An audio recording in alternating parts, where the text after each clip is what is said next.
Okay guys. तो हाँ, hello everybody. पहले तो सबसे सबके सब कैसे हो? ओके। तो अभी मैं क्या कर रहा था, मैंने क्या किया है वो बताता हूँ। ऑलरेडी जो हमने एपीआई बनाई थी, बेसिक से एपीआई क्रिएट की थी, उसके अंदर कुछ गेट मैपिंग पोस्ट मैपिंग्स डाली थी जो कि बिल्कुल बेसिक सा काम कर रही थी। अब इसमें हम लोग थोड़ा एडवांस जाएंगे, थोड़ी और चीज़ें ऐड करेंगे। तो जैसे जैसे कुछ ऐड करते हैं तो ऑब्वियस सी बात है, कुछ चीज़ें कॉम्प्लेक्स होती जाती हैं, कुछ नए नए टॉपिक्स आते जाते हैं। तो वो चीज़ें अगर तुम सीख लोगे तो एवरीबडी, आई मीन आप सब अगर सीख लोगे ये सब चीज़ें तो ऑब्वियस सी बात है, यही सब चीज़ें तो आपको स्प्रिंग बूट में मोर एडवांस्ड या एक्सपीरियंस्ड बनाती है। ठीक है। तो सबसे पहले हमने ये दो जो गेट मैपिंग और पोस्ट मैपिंग थी वो कर रखी थी ऑलरेडी। मैंने इसमें एक गेट मैपिंग और यूज़ किया, और मैंने वहाँ पे जो एट द रेट ये आई थिंक सो क्या था, एक सेकंड, रिक्वेस्ट मैपिंग जो थी इसको हटा के मैंने अभी कर दिया है इसकी जगह पे पोस्ट मैपिंग और गेट मैपिंग। ऑलरेडी इसका नेम लिख दो, कोड लाइंस बचेंगे, you don't have to write much. Okay. तो गेट मैपिंग यहाँ पे डाल रखा है मैंने, और यहाँ पे पोस्ट मैपिंग। फिर for all employees, so get all employees के लिए मैंने सर्विस में एक नया मेथड डाल दिया, और वही find all method JPA repository का ये सारे एम्प्लॉयज़ की लिस्ट फाइंड करता है। तो वो लिस्ट जो आ रही है वो यहाँ पे फेच होके आ रही है। तो अगर आपको ये चीज़ कॉपी करनी है या फिर ये चीज़ ऑलरेडी ऐड भी करनी है तो you can just see this. First of all मैंने कंट्रोलर में चेंज किया, एम्प्लॉय कंट्रोलर में वो है गेट ऑल एम्प्लॉयज़। ठीक है। उसके बाद मैंने सर्विस में चेंज किया, सर्विस में एम्प्लॉय सर्विस में एक नया मेथड ऐड किया गेट ऑल एम्प्लॉयज़, जिससे कि मैं वो कॉल कर सकूँ उधर से। उसके बाद मैंने उसकी सर्विस एमपीएल में, एम्प्लॉय सर्विस एमपीएल में भी वो मेथड का इम्प्लीमेंटेशन लिखा। यहाँ पे employ repo dot find all, finds all the data. So ये लिस्ट रिटर्न करता है एम्प्लॉय की। ठीक है। तो ये रिपो में मैंने मेंशन कहीं नहीं कर रखा है, बट ये मतलब जेपीए की मेथड्स ही हैं ऑलरेडी, तो कोई दिक्कत नहीं है। अब इसके अलावा मैंने एक और नई एपीआई बनाई, एपीआई नहीं बनाई मतलब एक नया कुछ मैपिंग्स और ऐड की, जिसके लिए मैंने एक नया, जो मैंने दो टेबल्स बनाए थे, मैंने आप लोग को अगर याद होगा तो बेसिकली दो टेबल्स बनाए थे, एक ये और एक ये। तो जो दूसरी टेबल है वो एडी टेबल है, और उसके अंदर ये सारे वैल्यू है। इसको मैंने थोड़ा अल्टर किया है, तो लास्ट टाइम अगर आपने चेक किया होगा तो उससे ये थोड़ा डिफरेंट है। उसमें कुछ अल्टर टेबल कमांड्स आप चलाओगे तो वो टेबल का को आप रिस्ट्रक्चर कर सकते हो, तो वो यहाँ पे ऐसे कुछ दिख रहे हैं। अब इसमें कुछ डेटा नहीं है, इसमें मैंने एक रोल नंबर और ऐड किया है एम्प्लॉय आईडी के साथ। तो इसका प्राइमरी की जो हो जाएगा वो employee ID plus roll number हो जाएगा। तो जैसे 11th या 10th मैंने कंप्लीट किया, तो 10th का education name 10th class, grade, and year, start year, roll number उसका जो भी रोल नंबर है। ठीक है। उसके बाद 12th या फिर तुम्हारा senior high school, senior high school में तुम्हारा क्या रोल नंबर रहा, and what was your name. ये सारी चीज़ें ऐड करके उसके बाद ऐसे बीटेक के लिए सब चीज़ के लिए इजी डू। ओके। तो उसके लिए मैंने एक सबसे पहले बनाया मॉडल, तो एजुकेशन डिटेल मॉडल, इसको मैप कर दिया। तो सिंपल था, मतलब टेबल बना दो, एंटिटी बना दो, एंटिटी को ऐसे रखो, कोई ज़रूरत नहीं। और यहाँ पे मैंने एक नया कंसेप्ट यूज़ किया आईडी क्लास का। तो ये कंपोजिट की के लिए यूज़ होता है बेसिकली। अभी देखो मैंने एक कंपोजिट की भी बनाई है। तो क्या था दिक्कत, अभी इसमें दिक्कत ये थी कि इस केस में employee ID as well as roll number दोनों ही मेरे प्राइमरी की होंगे। क्यों? क्योंकि एक एम्प्लॉय के 3-4 कोर्सेज हो सकते हैं, उसने 10th भी किया होगा, 12th भी किया होगा, तो उसके हिसाब से उसका रोल नंबर भी मैंने यूज़ कर लिया। Your roll number will be unique to every exam what he gives. So employee ID plus roll number will be the primary key. तो उसके लिए मैंने क्या किया है, employee ID as well as roll number को एक क्लास में डाला, ठीक है, इंटीजर स्ट्रिंग, और सप्रेस कर दी वार्निंग्स। तो इसमें अगर अनयूज्ड वेरिएबल रहते हैं और ये सीरियल, जिसकी वजह से ये येलो लाइन आती है तो वो मेरे को अच्छी नहीं लगती, जिसकी वजह से प्रोजेक्ट अच्छा नहीं दिखता है, तो वो मैंने हटा दिया, ठीक है। सप्रेस कर दी वाली वार्निंग। अब ये एजिंग टेबल डॉट सी के composite key dot Java class है, इसको मैं यूज़ करूँगा यहाँ पे आईडी क्लास के रूप में। तो आईडी क्लास है हमारी एडू टेबल सी के dot class, okay, @id @column. अब इसमें जो जो कॉलम्स थे मैंने उसको नोट डाउन किया, सिंपल उसका कॉलम बनाया और उसके बाद उसको बना दिया, उसके वेरिएबल्स बना दिए, और उसके बाद उसका getter setter as well as उसका कंस्ट्रक्टर बना दिया, ठीक है, मॉडल्स बन गया। बहुत ही सिंपल। अगर आपको गेटर सेटर नहीं बनाने का बहुत ज़्यादा टाइम इन्वेस्ट करना है तो you can directly use, most of the लोगों को पता ही होगा, ठीक है। अगर नहीं पता है तो ये सोर्स में जाके आप यहाँ से कंस्ट्रक्टर यूजिंग फील्ड्स बना सकते हैं। ये बनाओगे तो ये एक नया कंस्ट्रक्टर बना देगा सारी फील्ड्स, चूँकि इसकी कोई सुपर क्लास नहीं है, itself is a model class, इसकी कोई सुपर क्लास नहीं है। तो मैंने यहाँ पे सुपर जो वो रखा था, सुपर मेथड कॉल हुआ था, वो हटा दिया, यहाँ से ज़रूरत नहीं है उसकी, ठीक है। अभी एम्प्लॉय हो गया, उसका एजुकेशन डिटेल का मॉडल हो गया, और उसके बाद मैंने क्या किया है, उसका एक अलग रिपोजिटरी बना दिया। अब क्या था कि जब भी हमें क्या बोलते हैं, फाइंड बाय एम्प्लॉय आईडी किया है। अभी क्या है कि जब भी मुझे एक पर्टिकुलर बंदे का पूरा एजुकेशन बैकग्राउंड चाहिए तो मैं उसकी एम्प्लॉय आईडी दूंगा, ना कि उस टेबल की प्राइमरी की जो कि employee ID plus roll number है, वो नहीं दूंगा। मुझे 3-4 रोज आई चाहिए, वो चलेगा, ठीक है। तो ये basically select educational detail where is employ ID, so ये बेसिकली लिस्ट होना चाहिए, क्योंकि ये लिस्ट ऑफ ऑब्जेक्ट्स रिटर्न कर रहा है, ठीक है। तो ये क्या कर रहा है, उस एम्प्लॉय आईडी के बेसिस पे मैंने @query लगाई है यहाँ पे। अब @query को मैं बहुत ज़्यादा डिटेल में नहीं जाऊँगा, मतलब @query के अलावा नेम्ड क्वेरी भी होती है, क्राइटेरिया क्वेरी भी होती है, और एक डायनामिक क्वेरी होती है जो कि इन लाइन में हम लोग लिखते हैं क्रिएट क्वेरी करके। तो ये सब चीज़, इन तीनों में ज़्यादा डिफरेंस मुझे अभी नहीं मालूम है, तो ये मैं ज़्यादा नहीं करूँगा इस पर डिस्कशन, बट मैंने @query अभी के लिए यूज़ कर लिया है। तो @query, उसके बाद आप अंदर वो स्टेटमेंट डाल देंगे जो भी आपने। अब इसका एक फॉर्मेट होता है, select E from educational detail. Education detail would not be the table name, यहाँ टेबल नेम नहीं डालनी है, टेबल का डेटा टाइप क्या है। तो यहाँ पे जैसे मैंने मैप कर रखा है इस मॉडल को इस एडू टेबल से, तो जो एडू टेबल का जो डेटा टाइप आएगा वो एजुकेशन डिटेल्स के तरीके से आएगा, ठीक है। तो कहाँ गया रिपोजिटरी, तो एजुकेशन डिटेल का ऑब्जेक्ट यहाँ डालेंगे, उसके बाद उसको एक वेरिएबल देंगे E. So select E from educational detail E where E dot emp id। यहाँ पे emp_id नहीं डालेंगे, because emp_id is the table के अंदर का नाम है, इट्स ऑब्जेक्ट के साथ जो नाम है वो है emp_id, ठीक है। emp_id वो टेबल के अंदर नाम है, ठीक है। तो यहाँ पे वो डाल देंगे और ये सही से चलना चाहिए।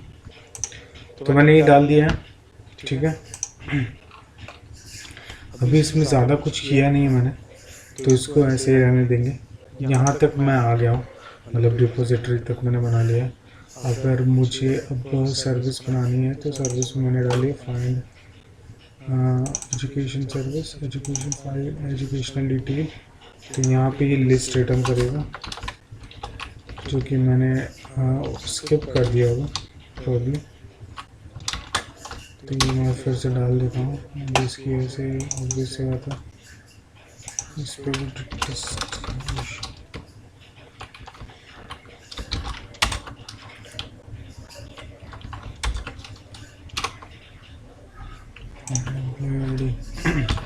ओके ये रिपोजिटरी से मैप्ड है। अब ये मेन इसी मेथड को कॉल करना है। तो अगर मैं उसी मेन मेथड में एजुकेशन डिटेल्स के लिए डाल दूँ, जैसे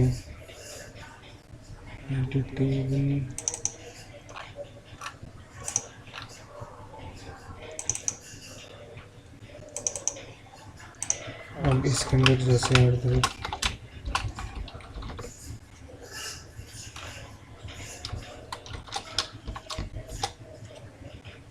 एक सेकंड में आता हूँ, एक second. Okay sorry for the delay और बीच में जो इंटरप्शन है उसके लिए सॉरी। अभी क्या करेंगे, मुझे लिखना है @get mapping for getting all the details of an employee. Okay तो यहाँ एम्प्लॉय आईडी पास होनी चाहिए। आई थिंक सो मैंने ये कहीं तो लिख रखा है, जस्ट सेकेंड ऐसे गायब हो गया हूँ। ओके एनीवेज एम्प्लॉय आईडी और /details /education। अब क्या होगा, पब्लिक लिस्ट रिटर्न करता है एजुकेशन डिटेल की, ठीक है। उसके बाद गेट एजुकेशन डिटेल, ये क्या करेगा, इसको एक पाथ वेरिएबल देना पड़ेगा। पाथ वेरिएबल जो रहेगा उसकी नेम जो रहेगा या फिर वैल्यू, उसको एम्प्लॉय आईडी ये देना पड़ेगा। Path variable value employee ID मैंने दे दी इसको, और ये एक इंटीजर है, ठीक है। यहाँ पे आईडी जो कि पास करेगा इस तरह से।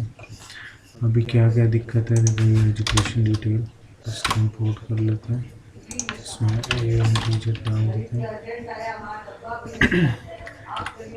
नाउ इसमें ऑटो ऐड है एक एम्प्लॉय सर्विस सैंपल, इसमें एक और ऑटो वायर्ड ये था एम्प्लॉय, इसमें एम्प्लॉय सर्विस सैंपल है already. Education service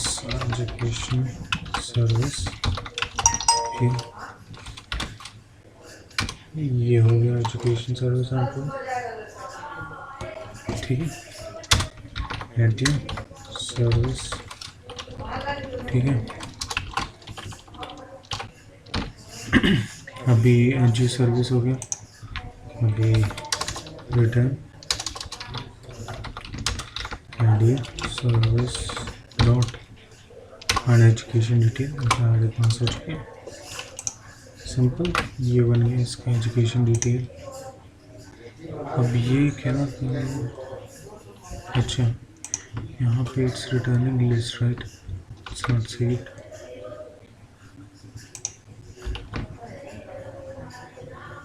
okay controller and पे ये सही हो गया। ओके ये छोटा पार्ट हो गया कंप्लीट। तो इस तरह से मैं मतलब we can keep on writing lots and lots of API end points जो कुछ ना कुछ डेटा आपको देते हैं या फिर लेते हैं और उसको अपडेट करते हैं, ठीक है। We just need to think a better way of putting up data, जिससे कि हम लोग कोई बाद में चल के रिडंडेंसी ना हो। मतलब मैंने एकदम गोल मोल करके कुछ डेटा अपडेट कर दिया और वो बाद में जाके किसी और API से कहीं से और से अपडेट हो रहा है, कहीं से और। मैं एक रिफाइंड एंड पॉइंट रहे जिससे वो अपडेट हो, तो ऐसा हो तो वो ज़्यादा बेटर रहता है, ठीक है। अभी ये हो गया सिंपल, जो काम था वो कंप्लीट हो गया। अब जो नेक्स्ट काम है, हम लोग ऐड करते हैं अपनी एप्लीकेशन में ऑथेंटिकेशन, ठीक है। तो जो मेजर मेरा टॉपिक था, जो मैंने सोचा था कि आज डालूँगा, वो होगा ऑथेंटिकेशन, ठीक है। अभी ऑथेंटिकेशन डालने के लिए मैं आपको एकदम बेसिक से स्टेप से बताता हूँ। सबसे पहले आपको यहाँ पे जो पॉम में सिक्योरिटी रहना ज़रूरी है। तो जब भी आप स्प्रिंग इनिशियलाइज़र से, अब चाहे तो नया प्रोजेक्ट भी बना सकते हैं फॉर प्रैक्टिस। इनिशियलाइज़र, ठीक है। स्प्रिंग इनिशियलाइज़र पे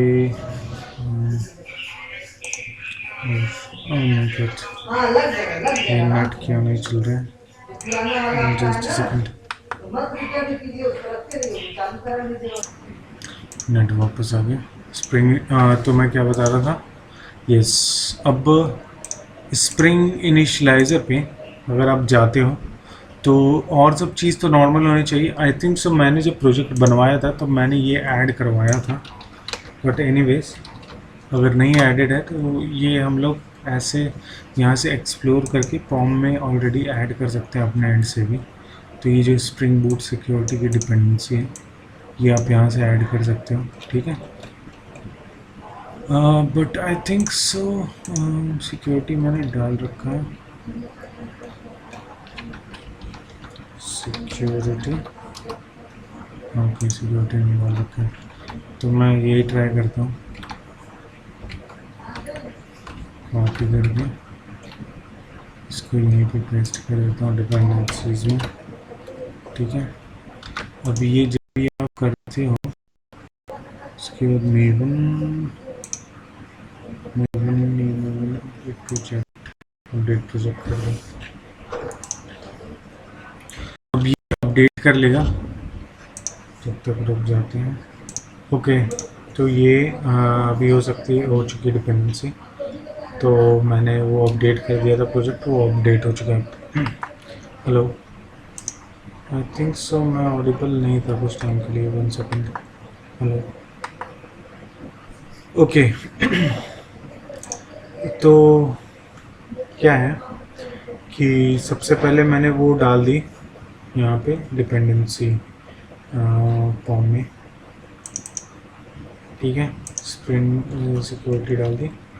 अब सिक्योरिटी डाल दी है, इसके बाद मुझे क्या करना है, यहाँ पे इनेबल वेब सिक्योरिटी करना है। सबसे पहला स्टेप होता है कि आप यहाँ पे इनेबल वेब सिक्योरिटी करोगे तो ये आपकी एपीआई को सिक्योर करने का सबसे पहला स्टेप है, ठीक है। अब अगर आप चाहो तो आप ऐसा कर सकते हो, एप्लीकेशन डॉट प्रॉपर्टीज जो फाइल है, एप्लीकेशन डॉट प्रॉपर्टीज, इसके अंदर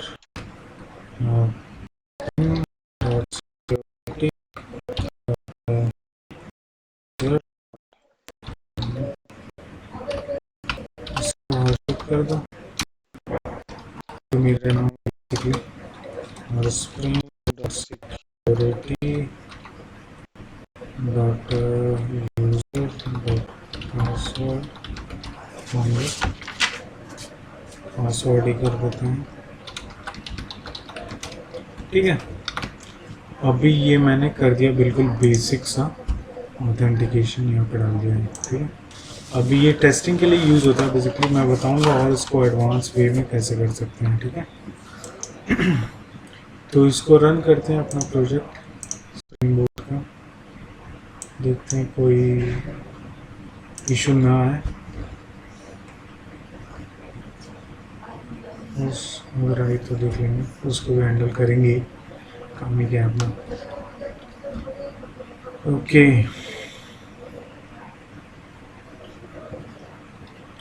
ओके, तो एप्लीकेशन रीस्टार्ट हो चुकी है। अभी क्या करते हैं, इसी को फिर से रन करते हैं। तो अभी आप जब रन कर रहे हो तो देखोगे आप ये लॉगिन वाला पेज आ गया।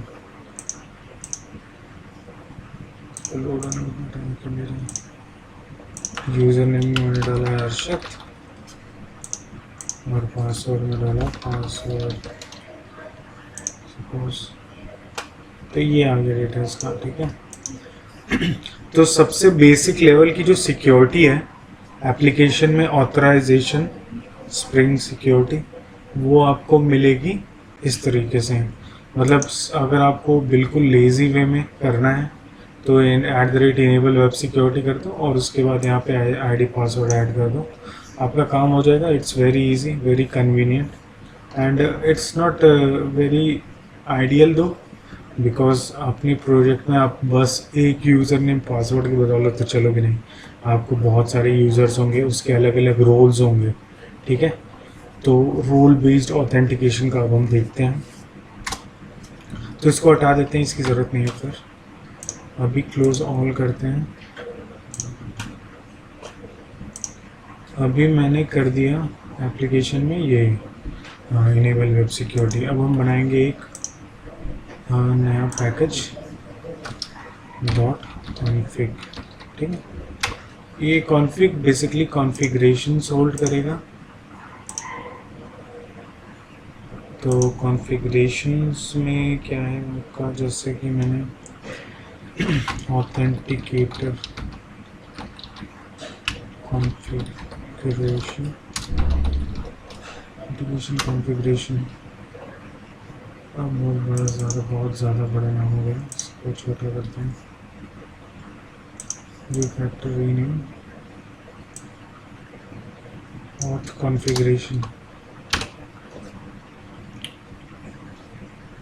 ओके। ऑथ कॉन्फ़िगरेशन आ गया। इसको क्या होना चाहिए, इसको एक्सटेंड करना चाहिए वेब सिक्योरिटी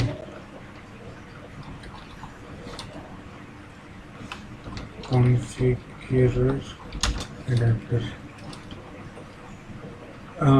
देखो, provides a convenient base or class for creating a web security configured instance implementation allows, मतलब बहुत सारी चीज़ें। ये बेसिकली आपको यहाँ पे इंपोर्ट करना है सबसे पहले, फिर इसके अंदर कॉन्फ़िगर मेथड होगा।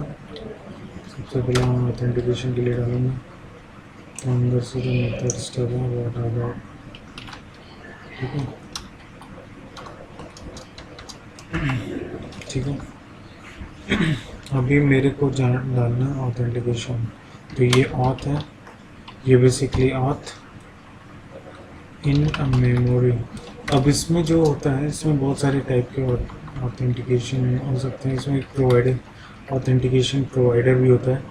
तो ऑथेंटिकेशन प्रोवाइडर जब आप डेटाबेस से करोगे तब आप यूज़ करोगे, नॉट राइट नाउ। अभी हम लोग यहीं पे इन मेमोरी ऑथेंटिकेशन कर रहे हैं। तो in memory authentication is basically cash, मतलब आपके मेमोरी में ही यूज़र नेम और पासवर्ड रखा है और उसके थ्रू हम लोग ऑथेंटिकेशन करेंगे, ठीक है। तो विथ यूज़र नेम मैंने डाल दिया हर्षद, ठीक है, एंड पासवर्ड मैंने डाला प्लेन टेक्स्ट डॉट रूल्स। अब मैंने इसको एडमिन बना दिया, ठीक है।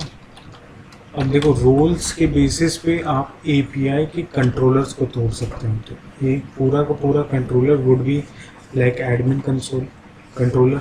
जो एडमिन अथॉरिटी जिसके पास है वो उस वाले कंट्रोलर के अंदर के सारी चीज़ें कर सकता है, ठीक है। तो वो रहेगा एडमिन कंट्रोलर में। आप एडमिन एज वेल एज वो भी ये ऐड कर सकते हो। तो वो बेसिकली आप आगे देखोगे तो वो मोर और लेस आपका, जैसे कि आप चाहोगे कि दो कंट्रोलर हो, एक कंट्रोलर आपका यूज़र यूज़ कर सकता है, दूसरा एडमिन। बट आइडली आप ये नहीं चाहोगे, आप ये चाहोगे कि एडमिन जो हो वो एडमिन का एज वेल एज यूज़र का भी कंट्रोलर दोनों एक्सेस कर सकता है। मतलब एडमिन चाहे तो एम्प्लॉय ऐड भी कर सकता हूँ और चाहे तो एम्प्लॉय की डिटेल्स देख सकता हूँ, जो कि नॉर्मल एक यूज़र यानी कि एम्प्लॉय देख सकता है। सो फॉर दिस रोल उसके अंदर थोड़ी रिजेक्ट्स लगेगी और वो सब I think so dot and condition लगाएंगे तो भी हो जाएगा। इसमें बहुत सारी चीज़ें मैं बताता हूँ एक वन बाय वन करके, ठीक है। तो ये हो गया बेसिकली, मैंने एक यूज़र को रोल दे दिया, ठीक है। और हमें HTTP कॉन्फ़िगरेशन का वो डालना है, एक और कॉन्फ़िगर बनाते हैं HTTP कॉन्फ़िगरेशन के लिए,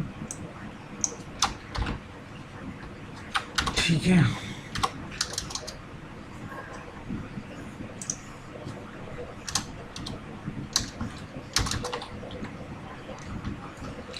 अब इसके अंदर क्या करेंगे, सबसे पहले जो HTTP का टोकन है, तो CSRF टोकन होते हैं। ये बेसिकली वैलिडेट करते हैं कि आपका जो रिक्वेस्ट आ रही है वो ऑथराइज्ड, मतलब वो ऑथेंटिक जगह से है कि नहीं। क्योंकि कभी कभार क्या होता है, जैसे कि आपका अकाउंट है, ठीक है, अकाउंट को से पैसा ट्रांसफ़र करने के लिए, ट्रांजैक्ट करने के लिए एक UPI कॉल होती है, और वो UPI कॉल जो हो रही है वो एक पेज लोड होने कर रहे हैं, ठीक है।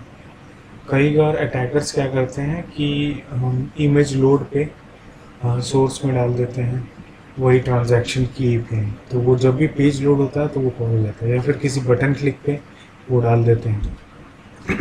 तो उसकी वजह से क्या होता है, ये बैकग्राउंड में ये API कॉल हो जाती है और इसकी वजह से इशू आती है। तो हमें ये इशू अवॉइड करने हैं बेसिकली, ठीक है। तो वो इशू अवॉइड करने के लिए हम इसको डिसेबल करेंगे, उसको मतलब वो इशू अवॉइड करने के लिए, सॉरी मैंने गलत बोल दी, CSRF टोकन होता है बेसिकली उस इशू को अवॉइड करने के लिए। बट यहाँ चूँकि हम लोग टेस्टिंग कर रहे हैं और हम लोग लोकल पे कर रहे हैं, तो वी डोंट नीड इट, इसको डिसेबल्ड ही रखते हैं, ठीक है। अब इसको मैंने डिसेबल कर दिया, तो HTTP dot authorize request dot fully dot authorize request तो करनी है, कोई भी रिक्वेस्ट हो उसको ऑथेंटिकेट करनी है, ठीक है, एनी रिक्वेस्ट, और उसके बाद इसको फुल्ली ऑथेंटिकेट करनी है, ठीक है। और एंड HTTP बेसिक ऑथेंटिकेशन करना है, ठीक है। अब देखो ऑथराइज रिक्वेस्ट ये तक ठीक है, ठीक है। इसके बाद एनी रिक्वेस्ट आया, तो एनी रिक्वेस्ट यानी किसी ने भी कोई भी रिक्वेस्ट डाली, ठीक है। यहाँ पे अगर मैं इसके अंदर ऐसे कुछ लिख देता है, जैसे हैश स्लैश, जैसे controller employee controller just employee के बेसिस पे चलता है, और ये एम्प्लॉय ऑथ पे चलता है। तो मैंने अगर यहाँ पे employee slash auth slash star star ऐसे डाल दिया, ठीक है, तो उसके ऑथ वाले कंट्रोलर के अंदर के सारे रिक्वेस्ट चलने लगेंगे, उस सब पे लॉगिन और वैलिडेशन लगेगा, जो कि इस पे जो भी मैंने डिसाइड किया है प्रोवाइडर ऑथेंटिकेशन वो देगा, ठीक है। ये हो गया एक बात, ठीक है। अभी फुल्ली ऑथेंटिकेटेड है, उस समय पार्शली ऑथेंटिकेटेड, उसमें यूज़र नेम पासवर्ड रोल आप दे सकते हो, ठीक है। तो ये सब चीज़ें वैरी करेगी बाद में, ठीक है। अभी ये हो गया, इसके बाद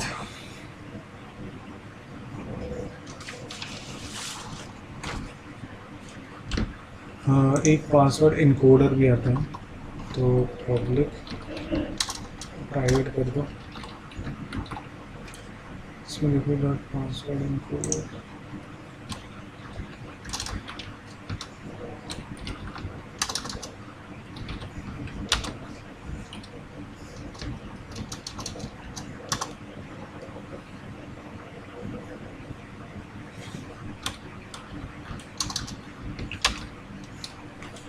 इनकोडर जो यार ध्यान नहीं है,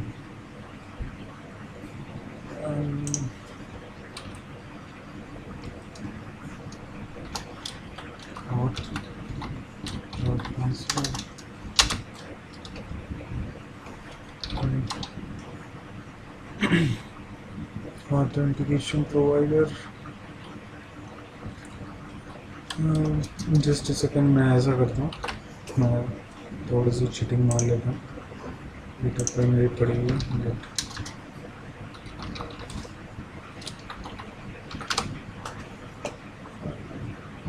कर लेता हूँ, फिर भी हो गया नेट, इसको क्या चल रहा है, इसका मूड नहीं है क्या आज।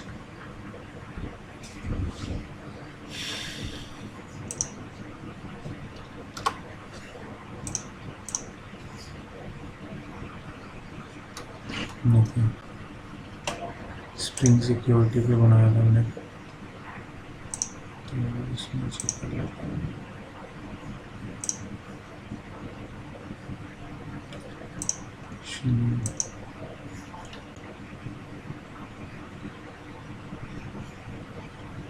कंट्रोल पासवर्ड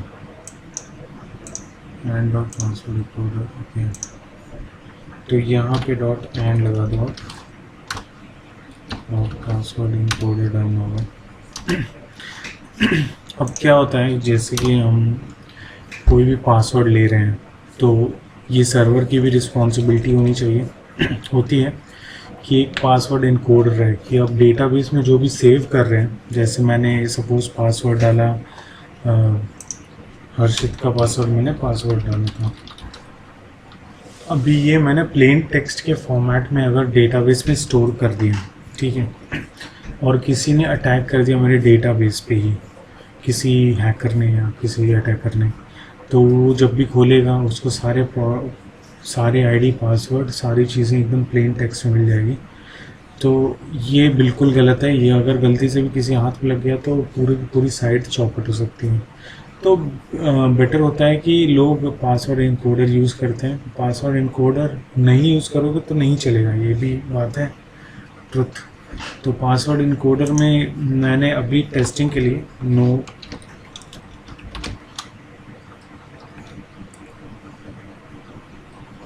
पासवर्ड इनकोडर ऐसा कुछ होता है, नो की पासवर्ड कोडर का इंस्टेंस ले लेता हूँ।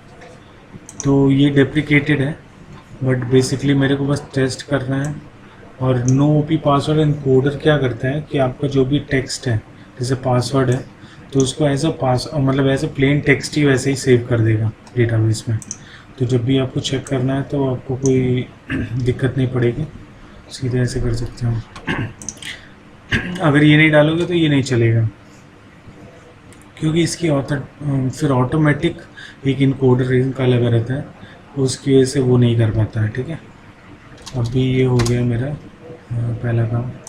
अभी इनकोडर मैं नहीं डालूँगा, मैं ऐसे ही चला के देखता हूँ, ठीक है। तो इसको @configuration कर देता हूँ, तो हमारे एप्लीकेशन को ये अंदाज़ा रहे कि what this class is all about. अभी स्टार्ट अगेन।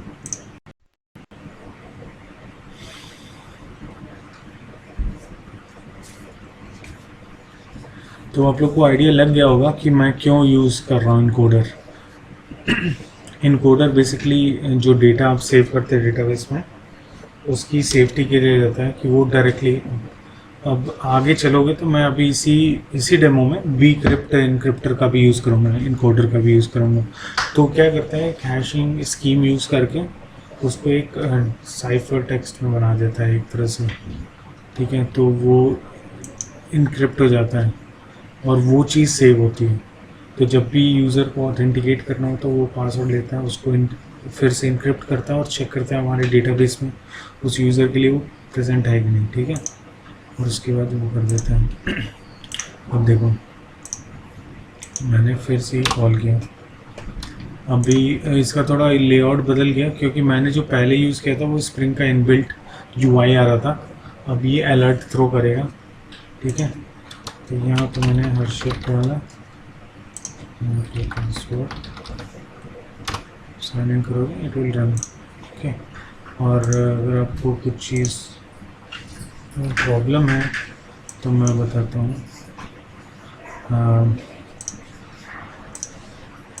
इसी को फिर से रन करते हैं, नहीं ये तो ऑलरेडी ऑथेंटिकेटेड है। इसको स्टार्ट करते हैं, let's run it again.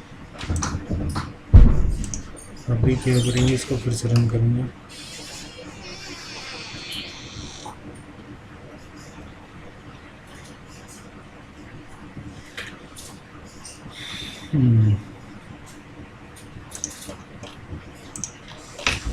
Run कर दिया है, रन हो गया।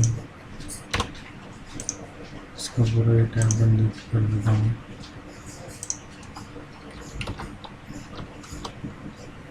अब यहाँ पे आगे हर्षित की जगह मैं कुछ भी डालूँगा तो इट वोंट वर्क। आप ये मत समझना कि ये वर्क करने लगेगा, इट्स फुली ऑथेंटिकेटेड, ठीक है। तो इट्स वर्किंग नाउ। अभी मैं यहाँ पे यूज़ करता हूँ एक इनकोडर, ठीक है। अब मैं यहाँ पे यूज़ करूँगा एक bcrypt encoder. bcrypt encoder basically क्या होता है, कुछ हैशिंग वैशिंग का यूज़ करके bcrypt इनकोडर आपको इनकोड कर देती है वैल्यू। मेरा नेट जा रहा है, नो इश्यूज़। आप लोग ये सब तो देख सकते ही हो, इंटरनेट पे आप लोग को मिल जाएगा इजीली कि bcrypt इनकोडर होता क्या है। बेसिकली यहीं पे यूज़ होता है, ठीक है। तो अभी मैं क्या करूँगा, एक क्लास बना लूँगा जो कि बेसिकली इनकोडर रिटर्न करता है। तो पब्लिक प्राइवेट बना देता हूँ, अभी इसकी ज़रूरत नहीं है पब्लिक करने की इसको, तो उसको प्राइवेट ही रहने देता हूँ, ठीक है। प्राइवेट पासवर्ड इनकोडर रिटर्न करेगा एक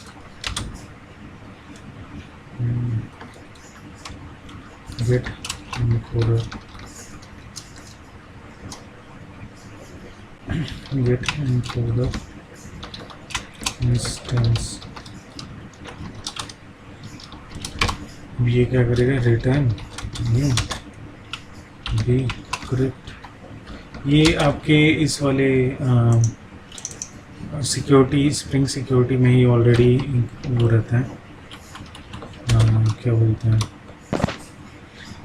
ये पर्टिकुलर लाइब्रेरी इसी में एडेड है, मतलब स्प्रिंग में ही है।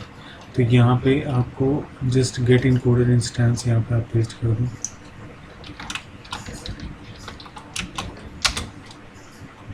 अभी ये हो गया। अब मैं इसको फिर से रन करता हूँ।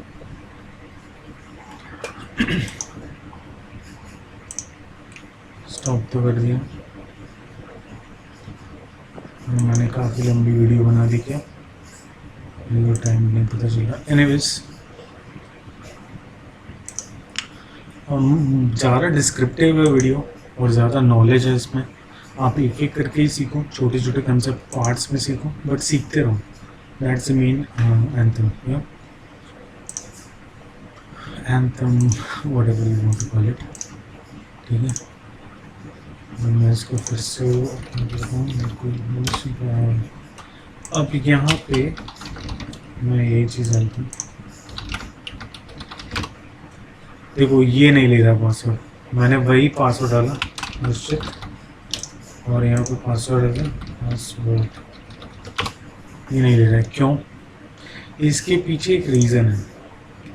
अब आप लोग गैस करो, मतलब मैं आपको टाइम पे दे रहा हूँ, मतलब आप चाहो तो ये वीडियो पॉज करके गैस कर सकते हो, फिर मैं वेट नहीं करूँगा, मैं बता देता हूँ। अब इसमें क्या है कि अगर आपको सोचना तो आप सोच सकते हैं, और मैं बताता हूँ इसमें क्या है। इसमें इशू ये है कि जैसे कि मैंने बताया कि अगर मैंने ये इनकोडर यूज़ किया तो ये क्या करेगा, जब भी आप यूज़र का पासवर्ड सेव करोगे तो ये जब भी पासवर्ड सेव करने जाएगा उसको इनकोड करेगा और उसको सेव कर देगा, ठीक है। अब उसको एक मतलब इनक्रिप्टेड वे में स्टोर कर देगा उसको, ठीक है। अब जब भी आप इसको उठाओगे चेक करने के लिए पासवर्ड, तो वो क्या करेगा, जो भी आपने एंटर किया है यहाँ पे, जैसे मैंने यहाँ पे पासवर्ड एंटर किया तो उसको इनक्रिप्ट करेगा। जो भी स्ट्रिंग आएगी बड़ी सी लंबी सी, उसको वापस वो उसको लेके डेटाबेस में सर्च करेगा, ठीक है। तो राइट नाउ क्या कर रहा है, यहाँ पे मैंने जैसे ही पासवर्ड डाला, अच्छे डाला, जैसे साइन इन किया, तो ये इस पार्ट को एज अ इनक्रिप्ट कर रहा है और उसको डेटाबेस में, यानी कि जो हमने यहाँ वैल्यू दी है उसमें सर्च करने की कोशिश कर रहा है। तो ये इनक्रिप्टेड नहीं है ऑलरेडी, ठीक है। ये जो वैल्यू है ये पासवर्ड है, प्लेन टेक्स्ट में सेव है, तो आपको डेटाबेस में वो वैल्यू नहीं मिलेगी, ऑब्वियस सी बात है, ठीक है। तो उसको फाइंड करने के लिए यहाँ पे ऐसा करते हैं, get encoder instance dot encode. अब इसको मैंने यहाँ इनकोड करके सेव कर दिया, ठीक है। तो जो मेरा इन मेमोरी में जो पासवर्ड सेव है वो इनकोडेड पासवर्ड है, ठीक है। पासवर्ड का इनक्रिप्टेड फॉर्मेट है। तो मैं इसको सेव कर लेता हूँ, फिर से रन करता हूँ। ठीक है, मैंने डेव टूल्स नहीं डाला है इसमें, तो देखो मेरे को कितनी प्रॉब्लम हो रही है, मेरे को बार बार रन करना पड़ रहा है। अगर मैं यहाँ पे स्प्रिंग इनिशियलाइजर में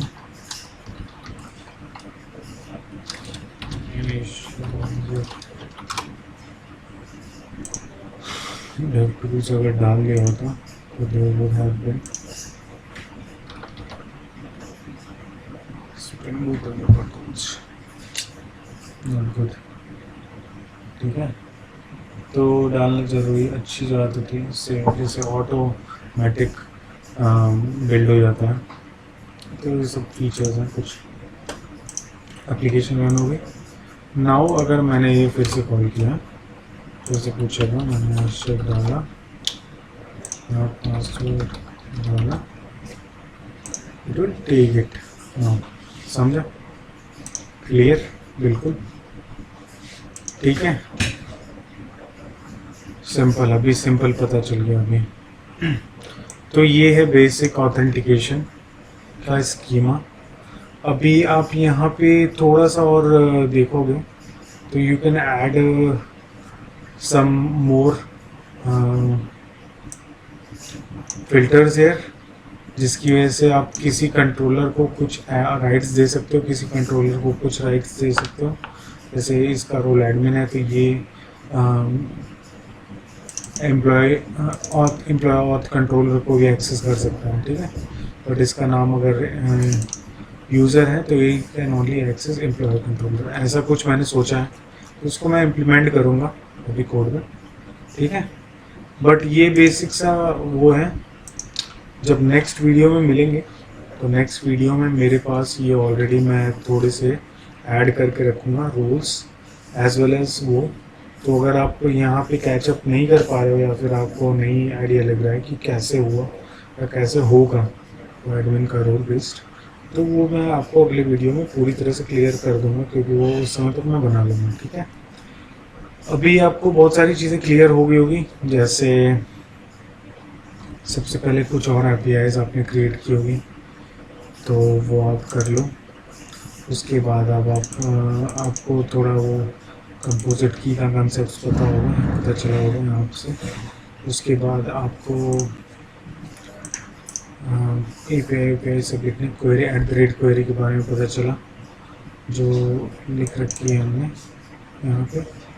और उसके बाद जो मेन चीज़ थी वो पता चली, कॉन्फ़िगरेशन कहाँ गया इसमें,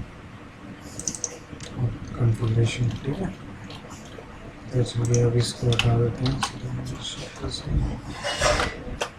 ओके, थैंक यू एवरीबॉडी। मैंने वीडियो देखो डिस्क्रिप्टिव रखने की कोशिश की है rather than being very short रखना is not a good thing, rather than being in very descriptive, जिससे लोगों को ईजिली समझ में आ जाए, वो ज़्यादा बेटर है। ठीक है, तो अगर आपको वीडियो अच्छी लगी हो तो प्लीज़ लाइक करें, और आई नीड कि सब लोग को इतनी नॉलेज हो स्प्रिंग बूट में, और सब लोग आगे बढ़े, वही चाहते हैं हम लोग सब। ओके, चलो, थैंक यू।